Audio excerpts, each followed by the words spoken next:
नमस्ते। स्टॉकपोर्ट के साप्ताहिक विश्लेषण में सभी का स्वागत। हर हफ्ते रात को 9 बजे हम संडे को मिलते रहते हैं। तो अभी हम देखने वाले कि लास्ट वीक में क्या क्या हुआ, थोड़ी सी 2-3 न्यूज़ देखेंगे। उसके बाद लास्ट वीक में जो हमने स्टॉक्स शॉर्टलिस्ट किए थे उसके बारे में भी देखेंगे, उसका क्या हुआ है। एंड देन देखेंगे आने वाले वीक में कौन से स्टॉक्स के ऊपर ध्यान रख सकते हैं, उनकी लिस्ट। चलिए शुरू करते हैं। Stockport. Learn, focus, earn.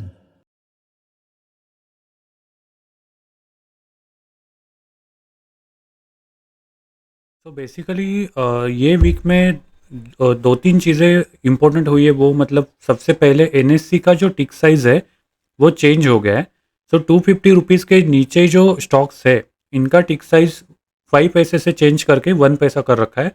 So that is very much important, क्योंकि अभी आप 250 रुपीज़ के नीचे अगर ट्रेड करने जाओगे तो you can trade in between like 182.81, 170.77, something like that.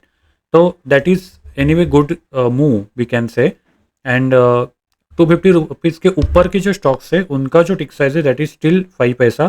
तो आपको अगर 300 रुपीज़ के आसपास ट्रेड करना है तो दैट विल बी 300.50 और 55 और 60 लाइक दैट। तो उसमें कोई बदलाव नहीं है। तो चेंज इज 250 रुपीज़ के नीचे अगर हम करेंगे ट्रेड तो 1 पैसे के टिक साइज से कर सकते हैं। Then there is another change from like F and O perspective. तो एफ एंड ओ में अगर सेगमेंट में अगर कुछ स्टॉक्स क्राइटेरिया में अगर उनको इंक्लूड करना है तो उनका जो क्राइटेरिया है that is there are so many criteria. उसमें से एक जो क्राइटेरिया दैट इज MQSOS वाला, that is median quarter sigma order size of stock. That means when stock is moving, अगर आपका जो स्टॉक मूव हो रहा है उसको मिनिमम मतलब 1/4 अगर मूव करना है एवरेज के हिसाब से, तो आपको अमाउंट एटलीस्ट 25 लैक्स की लगनी चाहिए। मतलब उसमें आपको मैनिपुलेशन करना डिफ़िकल्ट हो जाएगा। And that is very good for traders और एनी फ्रॉड एक्टिविटी अवॉइड करने के लिए। तो वो जो 25 लैक्स रुपीज़ का जो लिमिट था दैट इज़ चेंज टू, और that is propose to change 75 lakh से लेके 1 करोड़ के आसपास। They are planning to move it. तो अगर ये क्राइटेरिया हो जाएगा तो बहुत सारे स्टॉक्स एफ एंड ओ में जाने के पहले ये क्राइटेरिया कंप्लीट करना पड़ेगा, then only that stock will be included into F and O stock. So ये भी एक चेंज है। Then we can see Ola electric का भी आईपीओ अभी लॉन्च होने वाला है, उसके बारे में हम बाद में बताएंगे जब और जानकारी मिल जाएगी। बट सेबी के हिसाब से I think they have as of now given green signal for Ola electric IPO. तो उसके हिसाब से 5,500 करोड़ का आईपीओ फ्रेश इशू आने वाला है। एंड वो कब आएगा, उसकी लॉट साइज वगैरह क्या होगी, उसके बारे में हम बाद में डिस्कस करेंगे। But this is as of now Ola electric is getting IPO. That is very much good news we can say.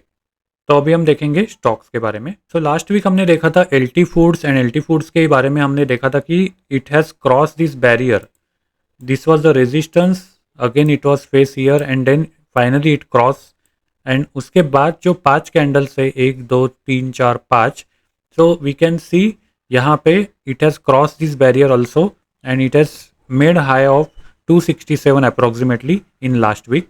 तो as of now we can say it is in up trend and it is moving nicely. Next stock हमने देखा था that is Glenmark pharma. And इसका भी अगर हम देखेंगे तो 5 कैंडल्स लास्ट वीक की that is like more sustainable candles है and made high of around 1240 approximately. So that is still okay, I mean stable stock है, इसीलिए okay we can say performance is still okay। यहाँ पे और एक stock हमने देखा था that is heritage food. And heritage food के बारे में बहुत सारी न्यूज़ बाहर आई थी and most of the people have done like sell on news strategy. यहाँ पे लास्ट वीक में हमने देखा कि मतलब ये पूरे मंडे के आसपास the candle is hanging man and hanging man indicates ये लोकेशन पे सेलर्स ने मार्केट नीचे लेके जाने का और जाने की कोशिश करी थी। And because of that retrace overall recovery आई है वो स्टॉक में यहाँ पे ये दिन में। And after that it has started moving down. So after this, I have just changed or I have just checked with the risk to reward ratio of 1:4, and this is the projection as of now and I'm just looking for this। तो यहाँ पे एक बहुत सारी gap दिखाई दे रही है and ये गैप जनरली फील होती है नहीं होती है वो हम देखेंगे ये वीक में।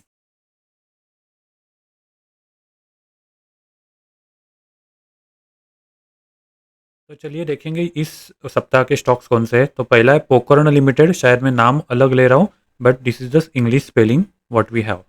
तो यहाँ पे हम देख सकते हैं कि यहाँ पे एक बार रेजिस्टेंस फेस किया है एंड देन यहाँ पे finally it has cross this resistance we can observe. And ये वीक में ओवरऑल 5 कैंडल्स ऑलमोस्ट सस्टेन हो गई है। एंड ये जो लास्ट कैंडल जो फ्राइडे को आई है that is inverted hammer at bottom, approximately we can say, मतलब एग्जैक्टली नहीं है but approximately inverted hammer at bottom है। And because of that we can say it is going like it is indicating market यहाँ पे ऊपर लेके जाने की कोशिश करी है। Buyers are getting active here and after that यहाँ पे हम मैं देखने वाला हूँ कि आगे इसका क्या होता है। ये जनरली यहाँ के बाद आगे जाने की आशंका होती है but still there are chances of retest also. तो ये हम दोनों कंडीशंस देखने वाले हैं। तो this is about Pokarna. Next stock is about like Symphony. Symphony ने बहुत सारा सेल किया है ऐसा लग रहा है समर में, so that it is reflecting into stock. And then we can observe यहाँ पे एक बार रेजिस्टेंस फेस किया है, यहाँ पे भी किया है and finally it has cross this barrier. So that is why I will be looking positively into this stock. तो आप भी इसके ऊपर ध्यान रख सकते हो। अगर आप कोई दूसरा स्टॉक्स देख रहे हो तो वो भी आप कमेंट करके बता सकते हो।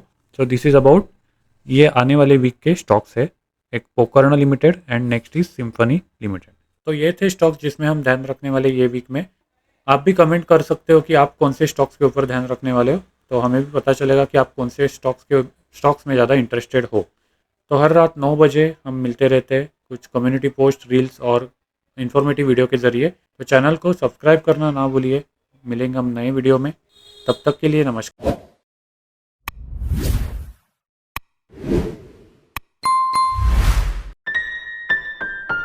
Stockport. Learn, focus, earn.